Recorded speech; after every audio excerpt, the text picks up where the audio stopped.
Hello, everyone. Something terrible has happened. The game is not showing up. One moment. I've got this. My name is Bryant Francis. I am the mysterious voice inside your head. And I am trying to get the game to appear. That's wild. I'm joined today by two wonderful faces in the bottom left-hand corner. Alex, could you introduce yourself as I try to bail us out here? Happily. Hi, I'm Gamasutra editor Alex Waro, and we have another more special guest with us today. Tim, how you doing? Who are you? Hi, yeah, I'm Tim Cowles. I am the co-creator, co-director, co-writer, co-producer of The Infectious Madness of Dr. Decker. And we totally intended for that to happen. Yeah. Yeah, always a black screen when you go, yeah. That was actually not the game. That was me. Sorry about that. That was a streaming thing here. We are Gamasutra, the art and business of making video games. We are not Gamasutra, the art and business of video production. But we're here, and we're playing The Infectious Madness of Dr. Decker. Tim, why don't you sort of introduce your game to our audience? Because I'll probably just not make a good job of it. Okay. The Infectious Madness of Dr. Decker. It's a FMV game. It is a detective game. Mainly it's a murder mystery. But you have 6 patients who are possible suspects in the murder mystery, and they all have kind of strange quirks. So you get to iron those out along the way, as well as trying to find out who the murderer was. Mm-hmm. Nice. And what's notable, we followed this game because it is an FMV game with a lot of live acting. And as you can see here, as I click through some of these responses, these are answers I already picked up. So we're trying to interview these different people to find out about, like you said, what happened in the murder. So I think what's interesting to me about this, and we're going to get into the game in a second, its design and development. But Tim, I was quickly looking up the history of this game and your own history in game development. And you guys, this is not your first game. You've been working in production of all sorts for a while now. I saw, is there first of all, can you tell me a bit about your studio, such as it is, and sort of how you came to be working in this business? Yeah, well, the game, as you say, is our first foray really into video games making. In terms of murder mystery, this is not our first rodeo. We have been doing those for years and years and years, kind of, I guess 14 years now. And really, we started with the traditional boxed games that you would run at your home. So it would be a boxed game for, say, 8 to 10 players. You'd introduce your friends, you'd invite your friends over, they'd all play different people. All the lines are scripted, which is, why our dialogue is still so witty, hopefully. After 14 years, not jaded. And that's basically, you'd have a night of it, really, and you'd guess who the murderer was. And all those years ago, we actually got into that by offering to put video in those games. So it was kind of, there was already somebody doing it. They already had writers and everything on board, and we basically said, we want to do the games for you, we'll do all the writing, but we'll put the videos in as well, and we'll do it kind of gratis. If you take us on. So they took us on, and we've basically been producing them since then. And then in the last 3 to 4 years, those kind of box games we've been making flexible. Yeah, so there's actually a brand called Murder Mystery Flexi Party. It's quite big in the UK. It's just below Cluedo on Amazon, for example, and we're just kind of moving that into the US now. And really, Flexi Party kind of enabled us to do this.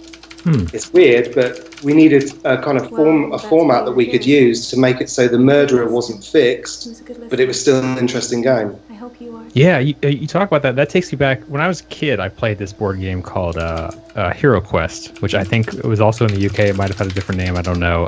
But it came with a VHS tape. And of course, you put the VHS tape in, it showed you how to play. It had a bunch of live action stuff going on, some color around the experience. And that seemed very novel back then. And it seems like we don't see a ton of that work still done today. I wonder, how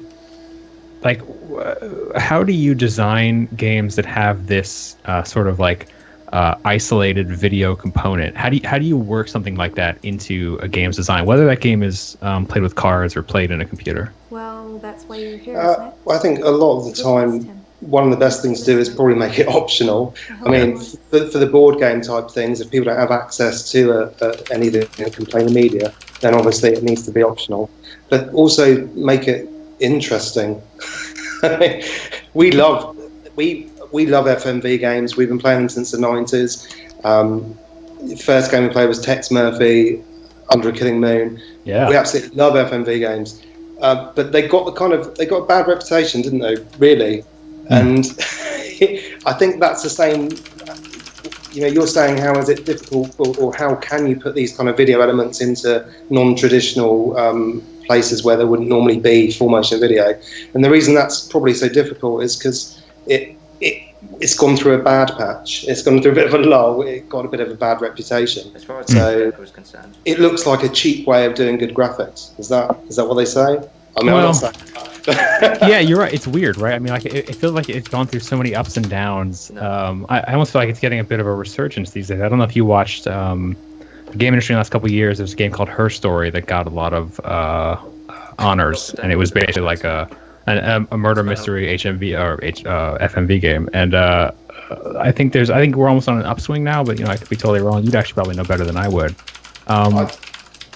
It's great you've mentioned Her Story and you've pretended like we never saw it after seeing our interface. That's really nice of you.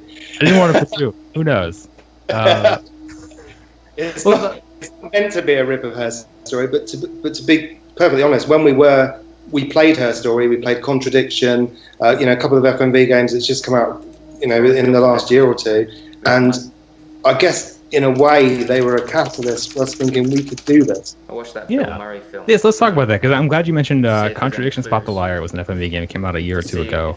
I don't think it got quite the same critical buzz maybe that Her Story did, but it was striking, and it was really interesting, and it was nice to see a sort of a return to like really well produced, kind of like lovingly produced FMV games. Something I think is really interesting about that game, and maybe it's here as well, although not in the same way, is like there's this sort of tone of like cheekiness. It's sort of it's almost like a little self-aware and cheesy. I don't know if that's something you went for in this game as well. I can't quite tell from what Brian is doing, but I thought that was very charming. Brian's doing really well. I like this process, this kind of like experimental process that we're going through. It doesn't feel organic, but it's like, if I was to give any feedback, I almost wish that the interface and Q&A interface was meant to be a little bit more about like 20 questions, like it was more explicitly 20 questions instead of. Yeah. But it's fun. It's actually like trying to figure out the keywords is fun to try, because then the reward is nice. Like you noticed, you paid attention to something. I'm going to take a question before I ask Nathan about this. Are you prepared to talk about the costs and the actors and the filming setup beforehand? If you don't mind spilling the secrets about where you are right now, you shared something with us about where you shot this. Yeah, that's absolutely fine. Yeah, I mean the whole set that you see there is actually a spare room in our home. I mean, we spent 3-4 weeks doing it up, picking the couch. I mean, the couch was a star player. We had 2 different versions of that couch. We had the classic kind of velvet chaise lounge, and then the green ominous Chesterfield, which finally won us over. And even the painting, we had an app that would actually change the colour of the paint on the background, so we could look at it in situ and decide which the best kind of paint was to pick. So I'm glad it doesn't look like we threw it together, because it did take quite a while to do. But yeah, it's a location, and it's basically a spare room we had in our house. We thought, let's do that up, because obviously, unless you've done these kind of films before, there's normally big issues about getting everybody on set at the right time. When you're low budget as well, you're not paying thousands of pounds a day for an actor to come in, so you kind of have to be flexible around them as well. And what you don't want to be doing is having to. I mean, we've shot places where they kicked us out after 2 hours. I mean, they said they were going to do it, but you need to, and if they run over, then you can't do anything about it. Some of our actors, who I'm never going to name, although they might well do it themselves, but they spent a couple of days here instead of the scheduled day because things ran over for whatever reason. So it's actually really useful when you have control of the set. I don't know. Did you spend more on the actors or on the couch? No, but they're not watching, I promise. We definitely spent more. We spent less per actor than the couch. The couch costs more than each actor individually, yeah. It's a very nice couch. And the actors too. I mean, like there is a certain watching Bryant sort of sort out what's going on here. There's a perception that they are passionate, real people who are just like trying to convey a character and a story. Like it doesn't. I don't. This gets back to what I was talking about earlier. What's so charming about games like Contradictions? There's like they're very forthright and earnest. It doesn't feel like there's a sheen of irreality between the actor and the viewer. These feel like real people who are like really trying to emote and have real reactions to something that's going on in the game. And that is, it feels almost unique to FMV games. I don't know if you feel the same way. I don't know, but it's. I mean, that's the biggest compliment you can give us, really. You're saying they look like they're acting. They look like they're real people, sorry. You know, they're acting really well. They're doing it really well. They're coming across as real people. I mean, yeah, I think that was very important for this particular theme. We did, when I mentioned our kind of box games earlier, they're very tongue-in-cheek. There's a lot of comedy in those murder mystery games that we normally make. There is obviously a bit of comedy in here. With the lines that they've got, but we needed to get a bit more serious here to keep you interested, to make you believe their problems. We couldn't be as light-hearted as some games. So I guess, like you said, people maybe say Contradiction was a bit more kind of light-hearted than that. Her Story was I can't pick a word. It won a lot of awards. It won a lot. It was a winner. It's won an amazing amount. I think really it probably could have shared one of those with Contradiction. Because for the experience, the gaming experience that you got for Contradiction, it was a great story as well. We actually we get people saying they don't understand the ending and that they don't get enough from the ending in our game. And it's funny when you mention things like Her Story, which have won all the awards and sold millions of copies. You know, there's no ending in that game either. So and Contradiction again has a definite ending. So and I think Contradiction is also a lot easier to play than Decker. Yeah. You know, I'm glad you mentioned that you sort of. Well, first of all, I feel bad for saying the actors seem like real people because, of course, they're real people. You mentioned that you try to work in some comedy, right? Some humor in here, while also trying to be kind of a horror story, a mystery story. It makes me wonder: Have you ever heard of a show called Midsummer Murders? Midsummer Murders, yes. So that is, I think, maybe a show that's maybe a bit bigger in the UK than it is in the US, but I don't know. I will tell you that my girlfriend and I really enjoy watching it on Netflix, and that is a murder show that is like sort of like oddly cheeky and funny and just sort of like lighthearted, except when people are getting murdered, usually. And I think it's really sort of like striking. I wonder why it is that people feel the need to intersperse their stories about real horrors, like real murders, real just terrible things people do with comedy and levity. Like, why do you think it's important to put that into your game? Well, that's kind of that's storytelling 101, isn't it? It's the juxtaposition of something funny with something horrific elevates the difference between the two. So if it's all horror, you switch off, and the same if it's all just comedy. So yeah, it does happen a lot, and I think because probably comedy is at the opposite spectrum of horror, so that's why you get those two together quite a lot. So you can get that kind of big gap between the two. Yeah. So fair. We have a couple of jump scares in here, and what we tried to do with them is get a line where it reels you in and you're kind of like going into the screen and bang. So I've probably just given stuff away, haven't I? That I shouldn't. There's no jump scares in here. No. Nope. Bryant, we sort of like spiraled away there a couple minutes ago, but I want to circle back in case you were going to ask a question. You so kindly pulled one out of the chat instead. Was there something on your mind after all this conversing? I was going to ask. I need to rewatch that segment just because I got caught up in the question. But how do you approach the camera work for this? And how is there any special technique that game developers know? I can see you're doing a lot of cuts in here. It seems like there's kind of a method for like the close-ups, the wides. How do you sort of make sure that players are getting the information they need out of these shots? The editing, you mean? editing. It's kind of an editing and a coverage question. Like, how are you picking like which shots are close-ups and which ones are wides?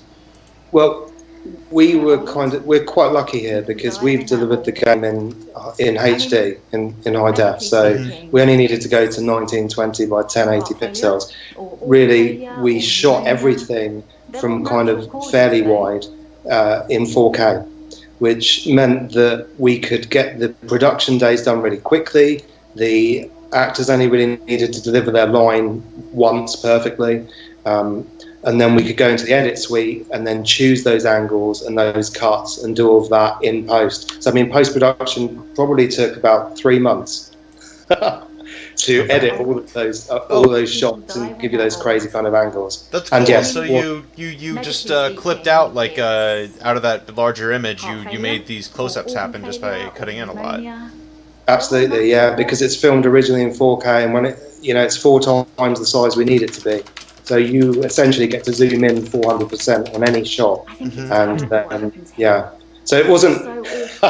It's not genius directing decided on the day.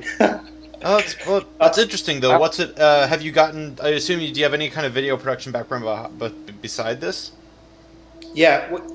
Like I said, when we started the company, we added videos back then, DVD videos on DVD tapes back into the game. So.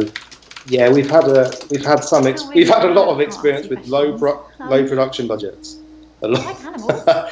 And at the end of the day, it's making things look good, as well as you can on the budget you've got, isn't it? Delivered in the time scale you need. How does it feel now to be able to shoot in that larger format compared to the old days when I'm sure you were just shooting on like something not much better than like a Handycam? I mean, it's obviously brilliant to be able to shoot in 4K to deliver to HD, but probably give it a couple of years, you're going to want to see this in 4K. So. We're going to want a much bigger camera, maybe one of those really expensive red cameras. I don't know. I love animals. You mentioned you have a lot of experience doing low-cost film production. What I think you maybe don't have as much experience doing is building out game engines, right? And like filling a game with video and stuff. I'm fascinated to learn more about how you designed the chat system in this. Like, is it like it's some kind of keyword system? I'm watching Bryant type in questions, and it's pulling up clips. How did you build that on the back end? How did you put all that together? Well, it's our Google box, as we call it, our Google search box. Yeah. I mean, really, that is basically a broad search matching system for the back end, which are it's a lot of files which are combined into a JSON file with all the game data in, and that is what feeds the keywords are in there. Basically, feed the video. So you type the right combination of keywords, it plays the response. I mean, what Steve's done is built a queuing system in the back, technically, to handle it. So he queues up different events, because although you've just typed in a keyword and you're thinking all it's doing is playing a video, it isn't. It's looking to see which videos it needs to remove, so that becomes another event in the that needs to be executed, and it also looks at what your next hint's going to be. Loads of things, basically. When you type that button, when you hit enter, or you do a search, there's a lot of things all at once.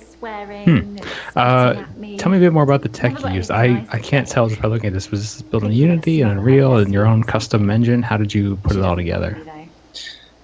It was built using mainly JavaScript and HTML, right? Yeah, and then compiled into Electron.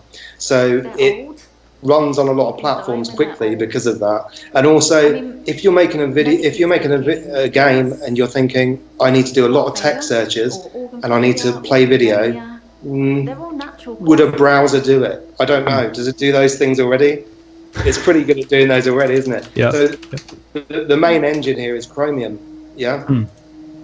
I'm going to reach into chat again. James R. Crypto has another question for you. He would love to know who might be Tim's favorite actor or character to bring into any FMV from a former game, like, for example, the Baron from Gabriel Knight.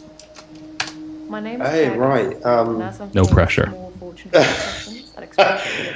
Does it have to be the Baron from Gabriel Knight? Again, I played Gabriel Knight 2, Beast Within. Awesome FMV game, absolutely awesome. I'd probably, and we did approach him to ask him if he'd do a cameo, but he didn't I want to think do it's it, a lot I would better. say You're Tex stuck Murphy. asking me one question at a I time. know. That's too bad. Why did do you know? Was it a scheduling conflict? Was it just is he just out of games now, or? I think it's one of those emails that went straight into his deleted, probably. It was one of those begging fanboy emails that I sent out saying, "Oh, we really love you. Please be in our game." So yeah, it was just instantly I got deleted. work. All you got to I do don't is, need to. is get some of those Her Story Everything's paid awards, for and 100 then times they're gonna come to you. It's gonna go They the might other way. listen to us. We just need a BAFTA. If there's anyone from BAFTA, Being rich please. has Does anyone in the audience have a honestly, BAFTA they're not using? I'll give it all of my heart. Yeah, I mean, Her Story does have several BAFTAs, doesn't it? So it did do very well. But yeah, Tex Murphy. Yes, I mean, I'll get to that. that's only because we played. That's the first game we played a long time ago. There's obviously been a lot of good characters since then. But and Phantasmagoria we played, Phantasmagoria 2. Yeah. Obsessive tendencies. You know, we just Harvester. Harvester. Ah, yeah, all right, okay, yeah. Harvester. If it had any kind of FMV, we played it.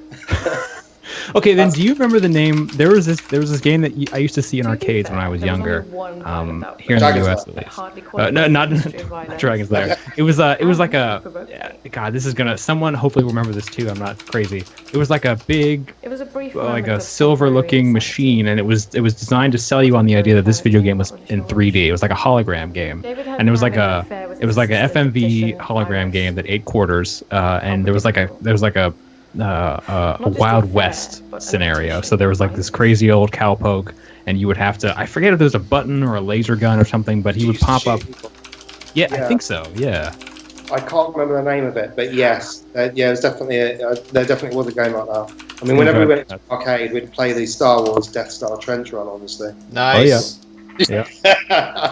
The original, because there's a new one now, and it's like definitely throwing back to that old like wireframe, like late 80s, early 90s trench run machine. Right, no, I haven't seen that, but we were addicted to that every time we went to an arcade. And Dragon's Lair is the only one I can remember, but I think the one you're talking about with the shootout, that's definitely been remade as well. Yeah, it's nuts. I totally forgot what it was called. Oh well. So we sort of talked around earlier how I don't know anything about you're getting started in game development. Like this is your first, not your first game, but your first video game. And I kind of want to like get a sense now that you're a couple weeks in. You mentioned this came out about 4 weeks ago. How the launch has gone for you as compared to say launching a new tabletop game, a new card game or whatever. Like how does that compare? Well, normally if you're releasing a traditional game, what happens is you launch it and then you go on holiday. And that's it. There's nothing left to do. Nice. And I'm not sure that we expected that might happen. We thought there could be bugs and things that needed patching and stuff like that. So we didn't realise just exactly how much attention it would need. I'm not saying it was completely broken. Just we really wanted to be responsive to people on the forums and things, because this is the system here requires you to type in words to proceed. We wanted to get those hints to people on the forums. I mean, some people won't type hint in the game, but they'll come and ask us on the forums. So we wanted to be there to give them the feedback straight away. And also, obviously, if they couldn't get it working on their machines, we've had a few of those, and we've had to kind of squash those too. So really, it involves hitting the refresh button a lot. I mean, that's what we did for the first week or two, just refresh, I think. So that is different to launching a traditional game. And we're still kind of wondering where the end of the tunnel is for that. We've got another patch coming out now. So every time we release a patch, things can explode. But I mean, that is a normal gaming thing, isn't it? Yeah, it's so weird too, because like, you know, maybe you looked for that end of the tunnel as like a moment where you can step back and breathe, but also like it's kind of a bummer for the game if that end happens, right? Because it means people aren't responding to your game, they aren't like getting back to you about their game, they're not criticizing your game for not running on their platform or whatever. It's like a double-edged sword. That's really tricky. But you say that, but some of it means that there's people already in the community, so the community's grown a bit, and they're actually answering each other's questions. So it doesn't necessarily mean there's just tumbleweed in the forum, but yeah.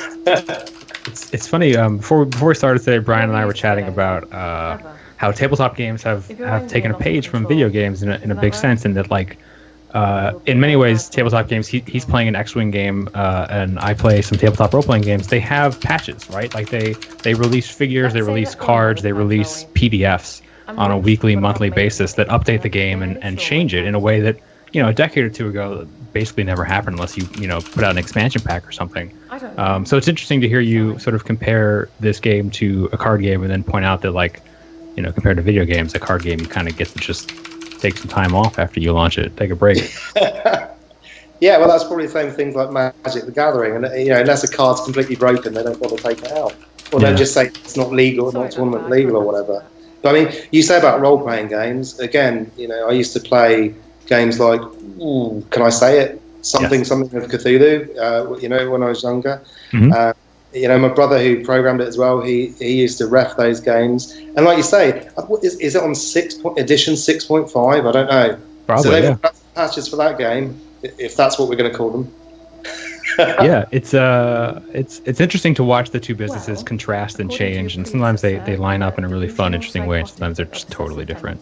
Well, there is a new game, isn't there? E3 was it called Cthulhu, which is the officially licensed game. Oh, maybe. Yeah, I missed it. I just saw a trailer for that. Yeah? Yeah, so that'll hopefully be fun. I was gonna stay quiet because I feel bad. Like, I feel like I've talked over, and Bryant is actually playing this game and might have some actual thoughts about its design and development. But I'm just talking about. Yeah, well, now I'm just kind of this patient's interesting because she kind of gives a lot of information at once. And I think it's interesting how, compared to the other patients who I felt like I was pulling teeth a bit, I'm like, almost like, this is a fascinating case of information overload. I guess, Tim, then, how do you find that sweet spot of, like, making sure the player feel like they've got enough clues, but not overwhelming them with clues at the same time? Illusions. Have you there's actually a star system on the responses there, which you probably already know about. And essentially, once you've asked a question, it will either have a single star or 2 stars next to it. 2 stars kind of tells you to chase those ones more. So replay them, maybe look for words they've said, look for threads that you need to chase there. Single stars there's still stuff to learn here, but you don't necessarily have to do it. So you don't need to get overloaded. What we found when we've watched people playing through streams and things is that people that kind of hate the game the most are ones that don't look at the help video, and it's one of those games where you kind of really do need to look at it. And I think, again, we've had loads and loads of Twitch streamers that have been really, really good with the game, and it's a case of just basically taking a good look at the help video when it comes up, and that doesn't always happen. And we're sorry that you can click through it. We've been having problems. we should patch that. I wonder. We sort of talked around this earlier, but I want to make sure I give you a chance to open up about it. Like, what do you think makes a good?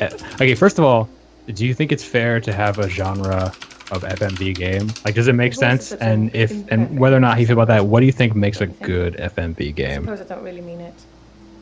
I thought he was my I think considering the amount of genres we've got, then it is fair to have an FMV genre. Yeah, for sure. Although it's pretty broad, isn't it? Yeah, exactly. Yeah, the different types of games you can get in that, or things which are kind of augmented with a bit of FMV here and there. So, I mean, people say about Command and Conquer. I used to play Wing Commander 4. Yeah, the Rise of Freedom is Eternal Vigilance. So those kind of, those games, they're kind of more action-based, but they still have FMV in them. So I can see why they fit into other genres as well. But I think there's kind of a fan base. There's definitely some people will hunt FMV out.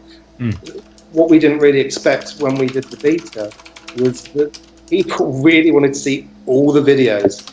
Now, it doesn't matter how many times we say you don't need to see all the videos. People want to see all the videos, and I think it's just. My husband is not. I'd probably be the same if I didn't know what was in all the videos. I've been editing for 3 months, but yes. So FMV have these kind of hardcore fans really who want to see the FMV sequences, cutscenes in their game. So it's definitely. I think it's good to have that as a kind of a Commitment What? Tissues has returned. With a question that I think actually jumps nicely off that one is, do you think FMV games could be combined with any other genres?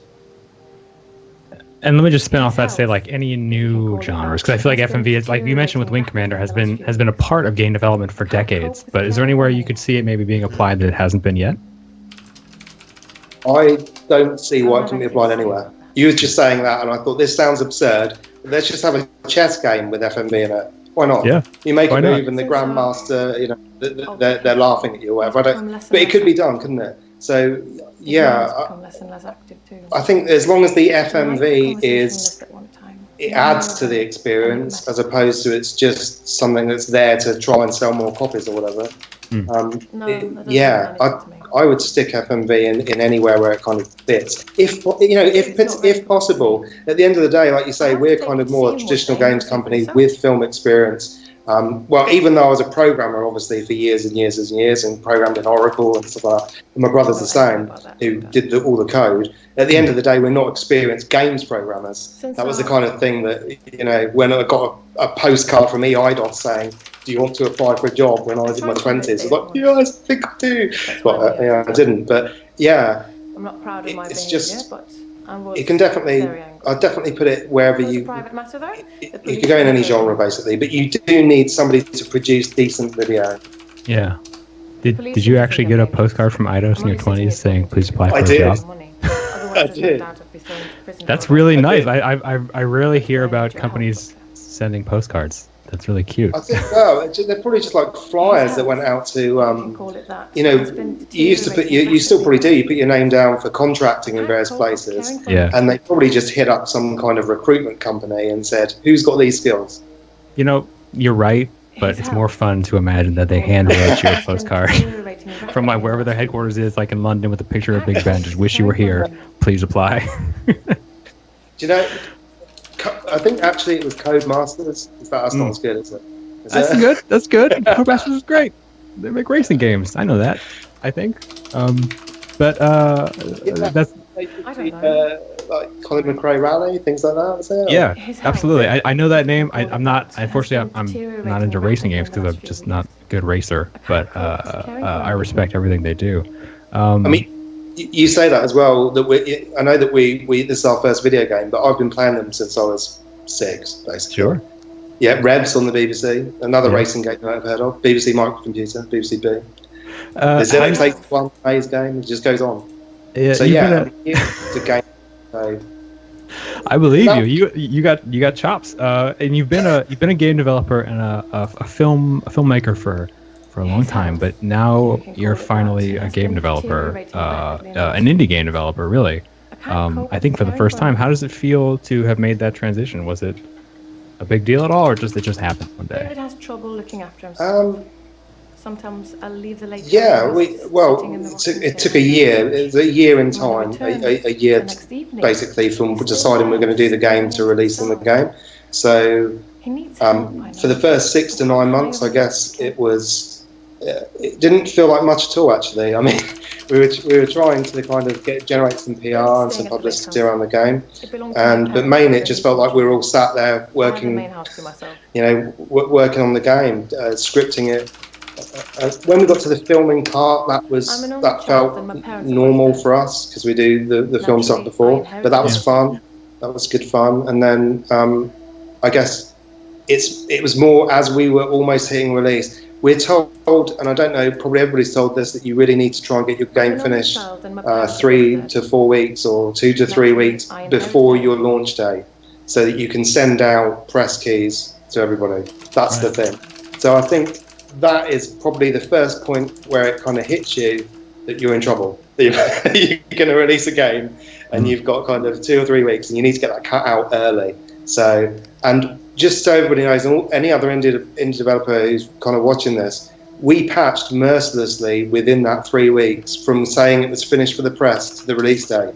So it wasn't as if we thought it was good and finished, and then we patch all the way up to launch date. So yeah, but you do need to get it out there, and it was at that point that we thought, and people were kind of interested in the game, and people were starting to like the game. So I think it's only now when we've seen. Obviously, we read a lot of the reviews, and we probably shouldn't. Sorry. The good reviews. We feel like we're on cloud nine. We feel like we've done the right thing. We feel like this was all a brilliant choice, and then it just takes one bad review to make you want to, throw your mouse at the computer and go and do something else. Yep, just walk outside into the sun and never come back. That's it. Tim, Can can bad you? reviews after like 0.1 hours? It's brilliant. Oh, sorry. And not like they didn't install. It just say something like rubbish acting. Like, okay, Fair enough. Yeah, constructive. We'll work on that. Yeah. Go ahead, Brian. Sorry. Sorry, I was going to take a question from the chat. How was the casting process for this? How did it compare to other casting processes you've done? The casting for this actually was slightly different because before we would have put out a casting call on a big network. Like, can I drop the names of these networks? Or Absolutely. yeah. There's definitely one. There's one called Casting Call Pro. You can search for that, and there's a lot of kind of professional actors that hang out there. You put out your casting call, you get lots of people responding to it, and then in the past what we've done is we've then kind of hired somewhere in London or something, like a Regis suite, and then we've invited some people down and we've kind of auditioned them face to face. This time, thank you Internet, on Casting Call Pro now, you actually have kind of, they submit video auditions. So everyone you see here submitted a video audition to us first, so that we could actually, see what their performance was like. And they audition for the roles that you've told them to audition for. So they've got a little bit of script, is what I'm saying. So you can actually see what that character is going to be like, how they're portraying them. And we had, I guess, probably 100 or so, 130 or so applicants for all the different roles. John Guyler was different. We can talk about that later if you want. He didn't audition. We found him in a different way. But yeah, if you want to make your own FMV game, obviously get onto Casting Call Pro or something like that, and then put your casting call out on there. Some of those actors as well. Ashlyn, who plays Mariana. Work was piling up. I mean, this I'm sure this come out in other interviews as well. But she originally auditioned for the role of Jaya. So we thought Bianca was an awesome Jaya, who plays Jaya, and we thought that Ashlyn might make a very good Mariana. Because from that point, we weren't as impressed with her Jaya, but we looked. As well as sending you the audition piece, they give you their show reels. So again, you can look through it and you go, "Oh, this person's got talent." That's So yeah, casting takes. You've got to allow maybe 2-3 weeks for casting, even with the kind of the online show reels. Yeah, and you mentioned one actor didn't audition. What happened there? One actor didn't audition. Yeah, so we basically we had our main cast in place already, and we'd actually started casting the extras. I think we even had the kind of the side quests, as it were. They were already there as well, and I think I don't know. I can't remember exactly how, but it was on Twitter, and basically I think John Guyler, who plays Professor Warwick in here, and also Ryan Rand in Contradiction. He emailed he tweeted something, and we responded, and we kind of had a joke. Well, it's a shame you're not available that month or something. And then he kind of said, well, maybe I am. And we're like, okay, really? And so then we just basically direct messaged him from there, and he said, yeah, why not? Do another FMV. Do a second FMV. And somebody actually said he's become FMV royalty now because he's in 2. You're gonna have to remind me. I have seen Contradiction played. I have not had time to play it myself yet. Which role does he play in that game? He plays Ryan Rand. Is that the main character, the main investigator?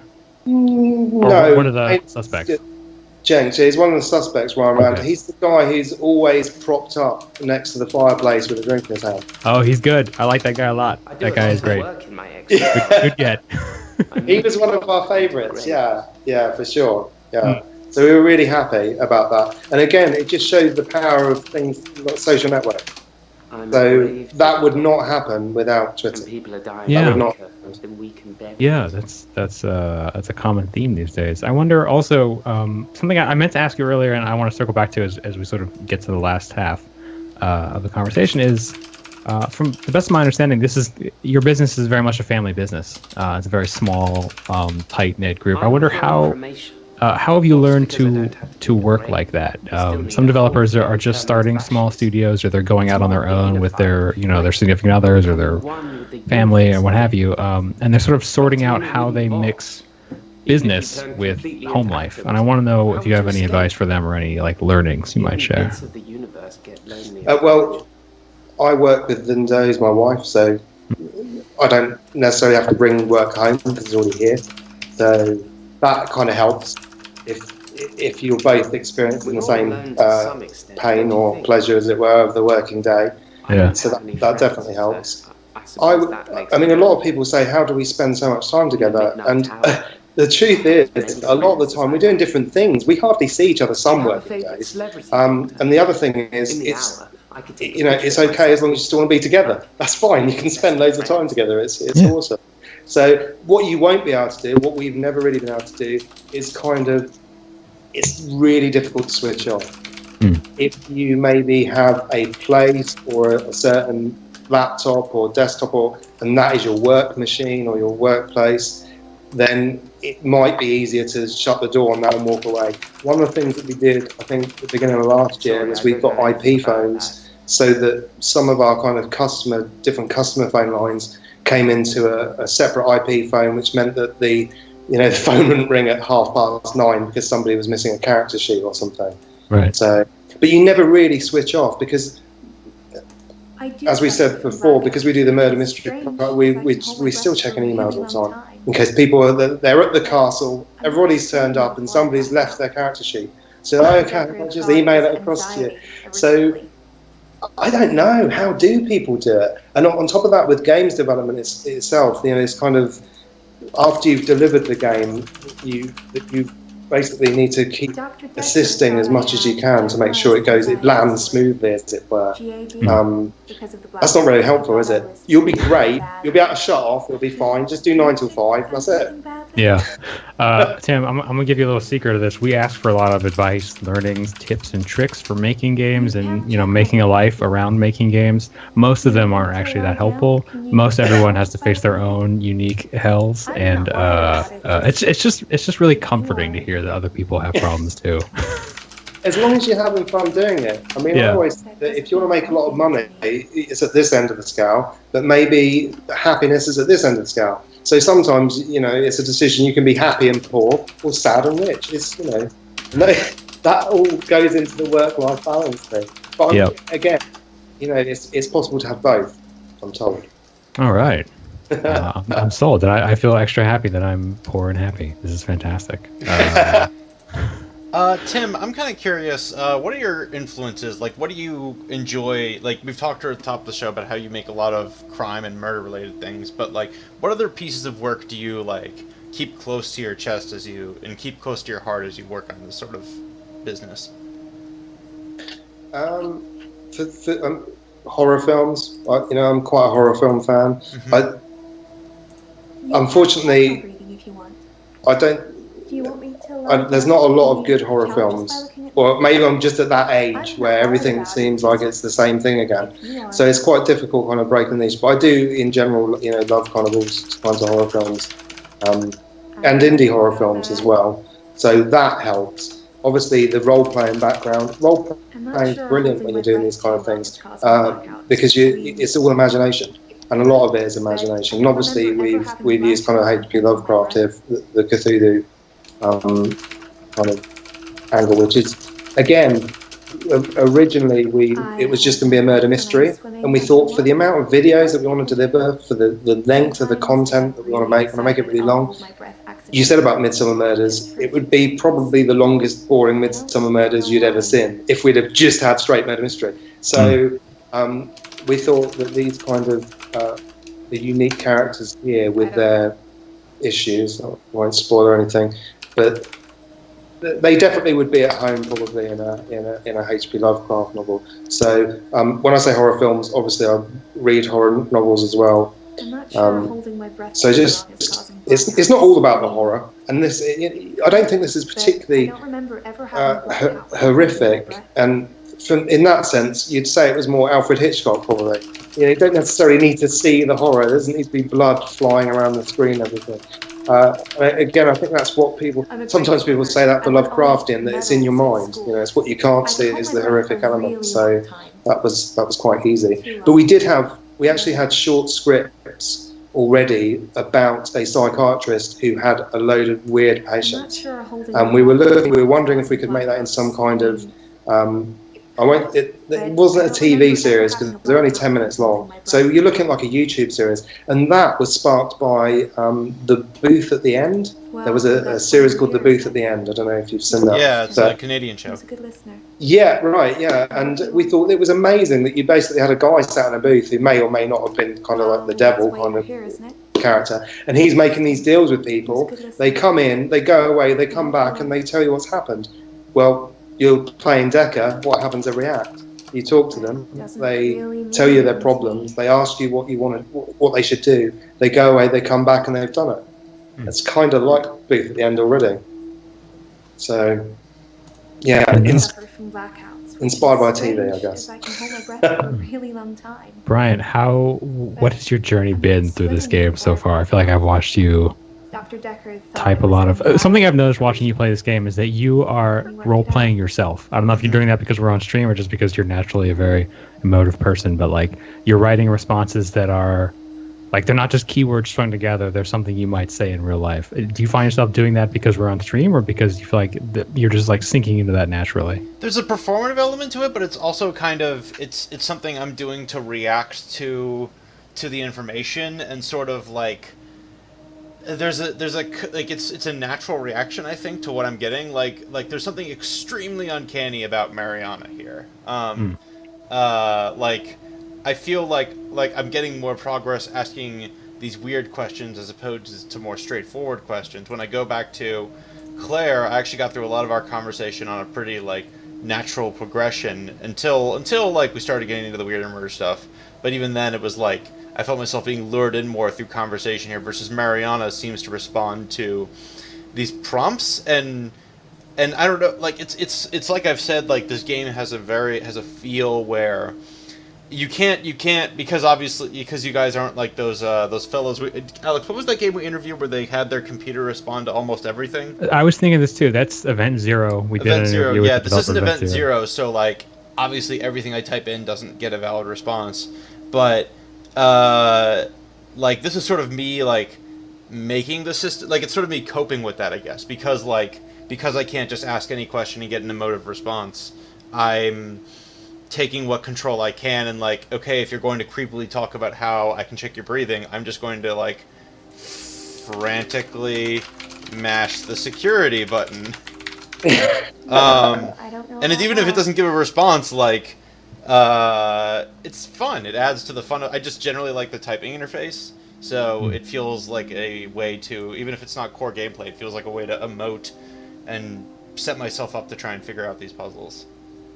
That's my, well, now that you're interviewing me, that's my answer to that question.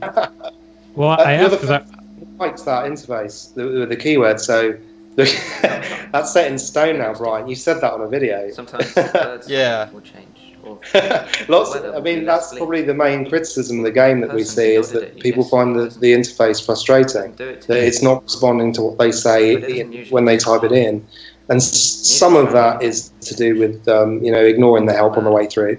But really, it's all of our, it's our problem. We obviously haven't told you how to play it well enough or what to expect from it or whatever. So we know that, it's something that we need to try and sort out. A lot of people say, can we fix the keywords? There's no fixing the keywords. We can rebalance them, if that makes any sense.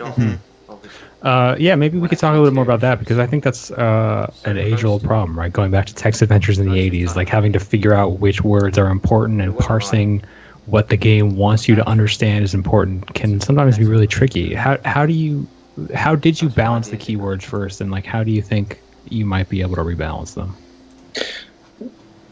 It's funny you say about the text adventures, because that's what Steve, my brother who programmed it, he said it was basically one of those like Colossal Quest text adventures with video. So the way that we look to balance those things is Well, we've been asking for input on the forum anyway, because we want to know which kind of keywords people are definitely having problems with.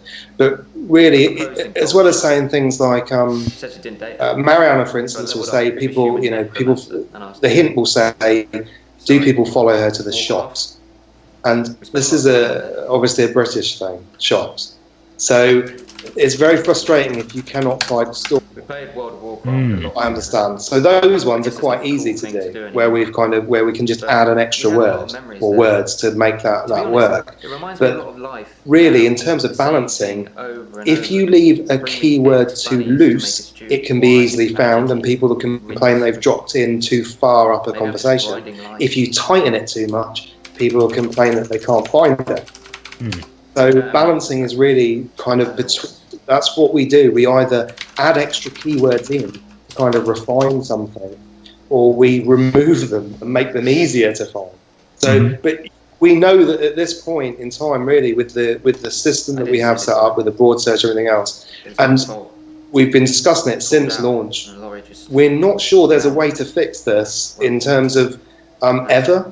Like, just the intrinsic problem of being able to cope with all of that input without having some kind of expert system AI doing it. You're always going to have this kind of issue where it's not right for one gamer, but it is for another. So a lot of people say it's too hard because it doesn't respond to anything. Other people then say it just dropped me in somewhere. I'd asked about something completely different, and I didn't expect that at all. So it's difficult. Really, if you say hello to the patient and then they say badger, we're really hoping you say badger next, not wildlife or tell me about animals or what else is in the woodland. So we've kind of guessed that some of those might come up. And that leads to other problems, actually, because then in the hint system, somebody will type a hint and it'll say, what other animals are in the woodlands? Like, I didn't think of that. And we'll say, well, that's okay, because you're only supposed to ask the questions you think about. The hint system is there to, obviously, it's not punitive, the hint system. You can type hint as much as you want. But we mainly put it in, again, from beta. At beta, there were only going to be about 250 hints. That was it, because that was all the required keywords that were going to be. Since beta, there's now 1,600 plus hints. Because everybody wants to deal with those.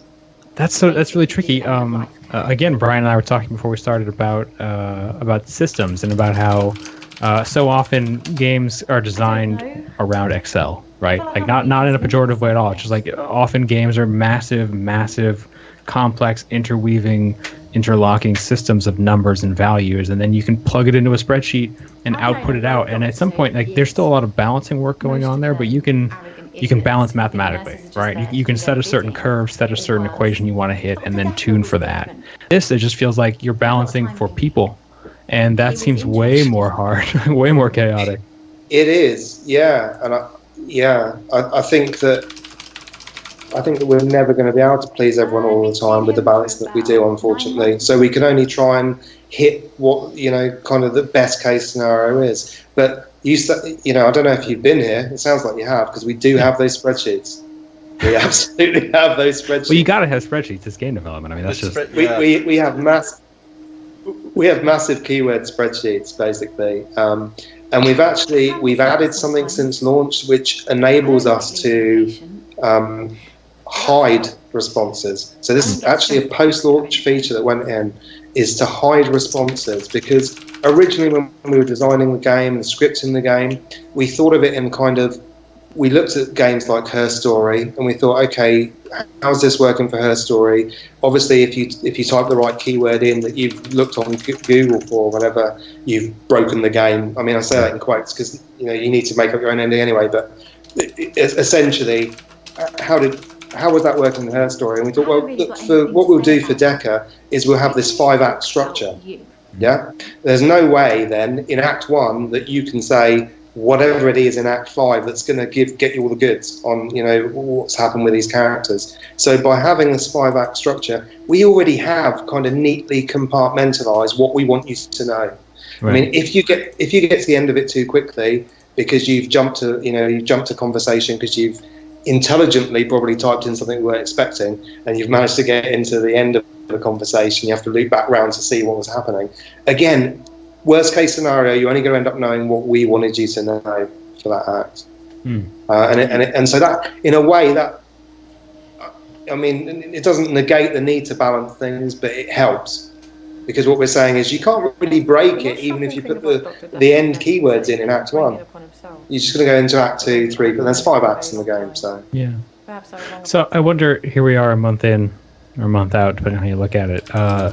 Given your experience, are you interested in continuing to make video games, FMV or otherwise? And if so, are there any learnings you'll take from this process beyond just maybe not use terms like high street too much? Shocked, yeah. I think we definitely do want to do more games. And it would be another FMV game, probably. Well, no, almost certainly. It would be an FMV. There'd be an FMV element to it. So we would.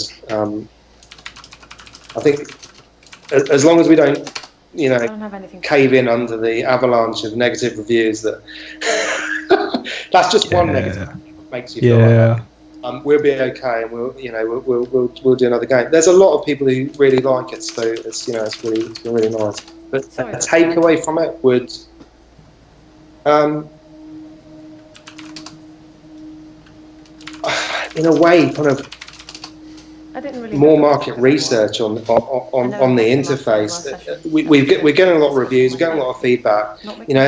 Brian's been playing it now. If I was to ask Brian, I mean, you said you were happy typing into the interface, but really, would you rather we just put up a pick list with all of the questions in it already, which is that's what FMV games normally do, isn't it? Most of the time. Well, to be honest, if I was going to make any suggestion about the interface, it would be more that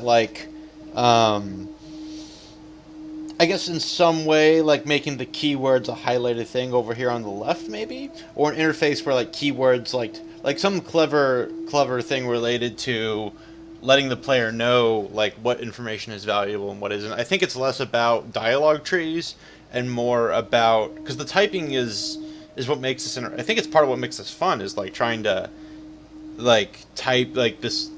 It's why Event Zero was fun. What we were talking about a few months ago is typing and working interfaces and pretending that the game interface is a real interface is a compelling thing. So I wouldn't throw that out. I would just say, if I had any feedback about it, it's that I'm sort of sometimes adrift on Decker seems to be a weird keyword, for instance, because sometimes it's like I got a hint, hey, ask how long you knew Dr. Decker, and I was like, I thought I asked that earlier, but I clearly just didn't ask it the right way.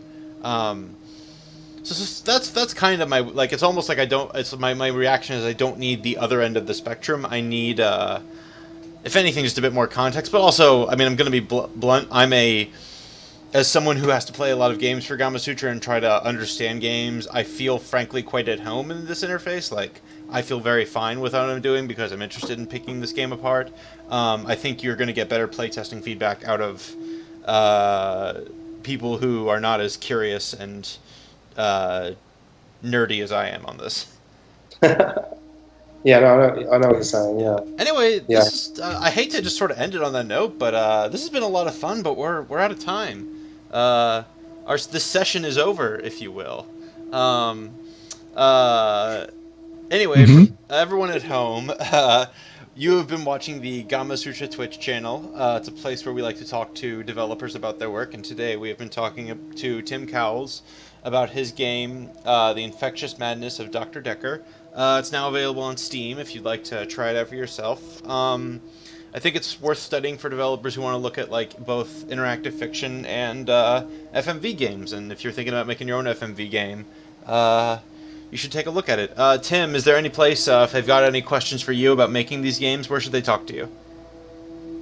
Yeah, well, there's an email address on the drdecker.com website, or they can just pitch up to the forum. Anything is fine. Yeah, basically the worst thing about making this game, we didn't get to play it. Bring out more FMV games. Yeah. Anyway, the last thing I'll say before we go is we would appreciate it if you gave us a follow, if you scroll down and click the follow button, because if you do that, you'll get notified when we're doing other cool interviews. We've got some stuff set up for next week, and Alex likes to play old games on this channel too, so you'll get notified when Alex is checking out some old retro games. Maybe some FMV games. Alex, do you think Maybe. that? Maybe. Maybe. That was the most scared I've ever heard him be. Anyway, thank you all for watching, and have a lovely day. Bye.